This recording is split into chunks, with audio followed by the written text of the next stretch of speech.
सबसे पहले आज आप सभी लोगों का मैं भारतीय जनता पार्टी कार्यालय पे पूरी भारतीय जनता पार्टी के सभी हमारे जो साथी पदाधिकारीगण बैठे हैं, मैं आप सभी छायाकार और जितने भी इलेक्ट्रॉनिक मीडिया के लोग, मैं आप सभी को स्वागत और वंदन करता हूँ। कल जैसा भी माननीय अध्यक्ष ने बताया है, कल हमारे पार्टी द्वारा आयोजित है जो भी पंचायत के जो प्रधान, बीडीसी और जिला पंचायत के माननीय सदस्यगण जीते हैं, उनका हम सभी स्वागत समारोह कार्यक्रम में हम सभी जा रहे थे। जाते ही वक्त हमको लगता है कि पूर्व नियोजित था वो कार्यक्रम, उनका धरना था, वो उस सड़क को लेकर के वो धरने पे बैठे थे। लेकिन जब हमारी गाड़ी वहाँ पहुँची है सड़क पे आ करके, और जो धान की रुपाई वो अपना पानी में करना था, वो पूरा पत्थर सहित वो हमारे गाड़ी में फेंकना शुरू कर दिया। हमारा अंगरक्षक निकला, क्योंकि डंडा उंडा भाजने लगा। मैंने उसको मना किया कि देखो, हम सभी भारतीय जनता पार्टी के नेता हैं, कार्यकर्ता हैं, और हमारे यशस्वी मुखिया माननीय मोदी जी कहते हैं जिस पेड़ पे फल लदा हो वो पेड़ ऑटोमेटिक झुका होता है।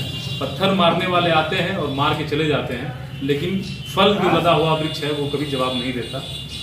उसी के क्रम में मैं आगे बढ़ा। उसके क्रम में बताना चाहता हूँ जिस सड़क को लेकर के वो लोग बैठे थे, ये सड़क देखिए आप सभी लोगों के सामने है। वो सड़क 28/6/2021 में ये सड़क प्रस्तावित है, धन भी मुहैया हो गया है, बारिश के नाते काम रुका हुआ है। मैंने उन सारे लोगों को बताया कि मैं गाड़ी में से उतरा और मैं पूछा कि भाई आप लोग क्या चाहते हैं, आप लोग बताइए। क्योंकि उनकी जलन ये है कि मैं जब से चुनाव जीता हूँ, आप सभी को ध्यान होगा, मैं उपचुनाव में जीत के आया था, और जब से मैं चुनाव जीता हूँ तब से प्रत्येक दिन हर बुधवार को मैं अपना कैंप कार्यालय मऊ में लगाता हूँ। बाकी जितने भी दिन अगर मैं लखनऊ किसी जनहित के काम से नहीं हूँ तो बाकी दिन सारे मैं क्षेत्रों में किसी न किसी गाँव में प्रवास करता हूँ। ये सारा देख करके, हमारे कार्यकर्ताओं की सक्रियता देख करके, सरकार की योजनाओं से ये लोग परेशान हैं और इनके पास कोई काम नहीं है। कल ये योजनाबद्ध तरीके से ये काम हमको लगता है कि ये कि इनके डर से मैं क्षेत्र छोड़ दूं, लेकिन मैं आप सभी को बताना चाहता हूं कि ये कितना हो कर लें, हमारे कार्यकर्ता, हमारे बूथ के लोग, हमारे नेतागण हमारे साथ हैं, हमारे कदम से कदम मिला के चल रहे हैं, और इनकी इन धमकियों से हम लोग डरने वाले नहीं हैं।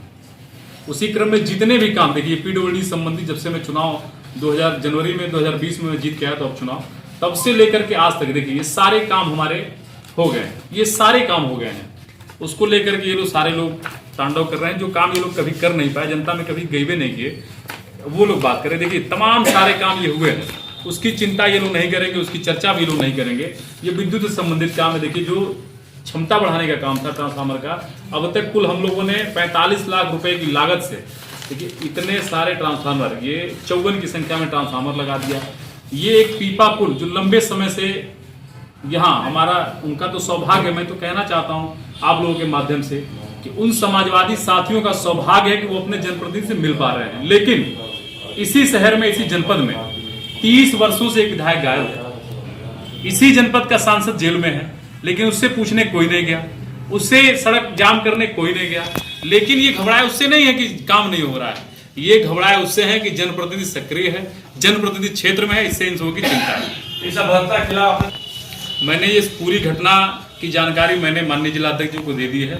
हमारा संगठन जो निर्णय लेगा, हम लोग संगठन के व्यक्ति, संगठन जो निर्णय लेगा हम लोग उसको मानेंगे। कितने लोग साथ दिया आपने तहरीर? 12-13 लोग थे और 10-20 लोग अज्ञात हैं। जनता द्वारा चुना गया जनप्रतिनिधि हूँ और जनता की प्रत्येक समस्या मेरी समस्या है। मैं आपसे पुनः कहना चाहता हूँ, जो भी सरकार की मंशा के विपरीत जो भी काम करेगा, मैं उसका जनता के हित में, मैं उसका पूरा का पूरा विरोध करूंगा। उसका मैंने किया।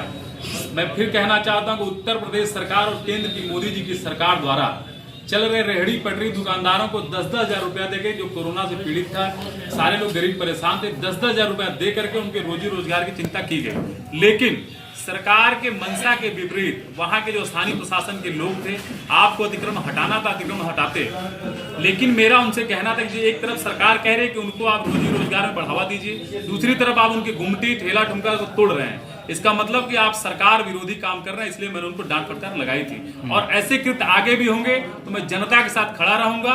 और इन अधिकारियों को जो निरंकुश हो गए हैं, जो सरकार की विरोधी गतिविधियों में संलिप्त हैं, मैं उनके खिलाफ हमेशा कार्रवाई करता रहूंगा जनता के। आप शासन देखिए, ये प्रशासन में जो बैठे लोग हैं, ये सरकार के इशारों पे काम करते हैं, सरकार की नहीं मानते, इसलिए हम सभी लोगों को जनता चुनती है। मैं आपसे पुनः कहना चाहता हूं कि जनता का मैं सेवक हूं, और जनता द्वारा, जनता के पक्ष में जो सरकार कहती है उसको पूर्ण रूप से फॉलो करना हमारा काम है, और वो हम करेंगे। ये पूरा जो हमारे समाजवादी साथियों द्वारा, मैं साथी इसलिए कहता हूँ कि वो हमारे विधानसभा क्षेत्र के रहने वाले हैं, हमारे जनपद के रहने वाले प्रत्येक जो लोग भी हमारे साथ कल का ये घृणित कार्य किए हैं, हमारे संरक्षक माननीय विधानसभा अध्यक्ष जी हमारे गार्जियन हैं, मैं उनके समक्ष जाकर के पूरी शिकायत करूंगा और माननीय अध्यक्ष से मैं कहूंगा कि उनके नेतागण से कहें कि इस प्रकार का कृत्य हम लोगों के साथ न करें, क्योंकि हमारे नेता पूज्य महाराज जी और पूज्य माननीय मोदी जी कहते हैं कि आप सरलता पूर्वक जाइए, कोई किसी प्रकार का लाव लश्कर लेके न जाइए, इसलिए हम लोग आम जनता में जाते हैं। लेकिन अब तो हमें डर है